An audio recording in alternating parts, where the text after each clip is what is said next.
Hello, मेरा नाम आयुष कृष्णा है। मैंने 66 बीपीएससी में 9वीं रैंक प्राप्त की है। बीपीएससी प्रीलिम्स के लिए आपको क्या करना है? सबसे इंपॉर्टेंट बात है कि बीपीएससी प्रीलिम्स हिस्ट्री में जो है आपके जो प्रीवियस ईयर क्वेश्चंस आ रखे हैं, मतलब that is most important. Now आपका बिहार करंट अफेयर्स के लिए मैंने जो फॉलो किया था मैं आपको बताता हूँ कि एडुटेरिया की जो मैगजीन आती है उसको मैंने फॉलो किया। पॉलिटी में लक्ष्मीकांत एक बेसिक बुक होता है जहाँ पे जो आपका बेस है उससे तैयार होता है, और उसके बाद आपके पॉलिटी के जो क्वेश्चंस हैं वो आप घटना चक्र एक किताब आती है।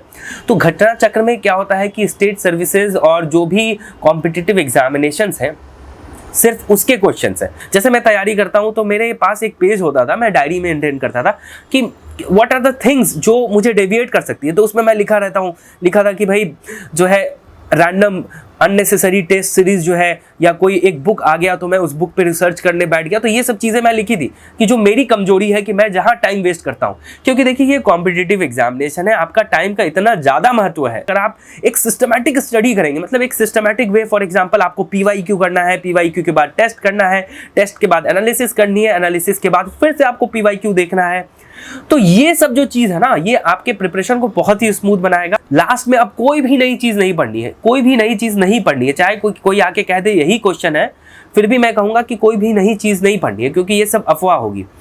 और आपको जो आपने पढ़ रखा है, हिस्ट्री हो गया, साइंस हो गया, जिसमें कंफ्यूजन है, ये आप जो आपने खुद से बना रखा है, तो आप रेडी रेकॉर्डर एक बार देख लीजिए। आप क्वेश्चन पेपर कैसे अटेम्प्ट करें। फॉर एग्जांपल मैं आपको बताता हूँ कि आपने क्वेश्चन पेपर खोला। मेरा है कि मैं सबसे पहले मैथ सेक्शन को अटेम्प्ट करता हूँ, क्योंकि मुझे लगता है कि वो 10 नंबर तो मेरे को सिक्योर करवा देगा। अब व्हेन मेरा 10 नंबर सिक्योर हो जाता है तो आई एम कॉन्फिडेंट। तो ये कॉन्फिडेंस जो है वो काफ़ी इंपॉर्टेंट है। आपको अपना वो सेक्शन उठाना है जो आपको कॉन्फिडेंस दे। बबल करने का बहुत इंपॉर्टेंट तरीका है, बबल नहीं गलत होना चाहिए।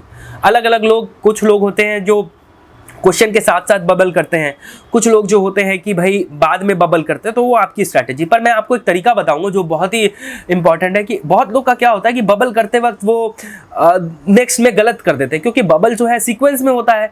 अब आप 4 क्वेश्चन कर रहे हैं तो 4 क्वेश्चन का बबल गलत हो गया, तो भाई वो फिर गेम एंड हो गया। आपको बहुत ही सटीक तरीका बताता हूँ क्या करना है। आप जैसे पेन उठाया, आपने बबल किया, आपको जैसे ही आपने बबल किया आपको पेन उठा लेना है। मतलब पहला क्वेश्चन बबल किया, आपने पेन उठा लेना, फिर दूसरे क्वेश्चन पे आए तो फिर से आपको पेन रखना है। तो मतलब आप अपने पेन उठाते रहिए ताकि आप लगातार कुछ गलती ना करें। तो ये बबल बहुत इंपॉर्टेंट है सही करना। सबसे पहले जाके आपको अपना नाम, रोल नंबर, ये सब लिखना है, क्योंकि अननेसेसरी पैनिक से बचना है। ठीक है, तो ये सब जो चीज़ें हैं वो आपको हेल्प करेगी। सो मैं समझता हूँ कि this will help you some way और द अदर। मैं मेंस के लिए मैं आपको अलग से बताऊंगा, और मैं डीकेटी का very much I am thankful to them to giving me this platform, जहाँ पे मैं बहुत सारे सिमिलर माइंडसेट के कैंडिडेट से जुड़ पाया। तो thank you very much, thank you for this opportunity.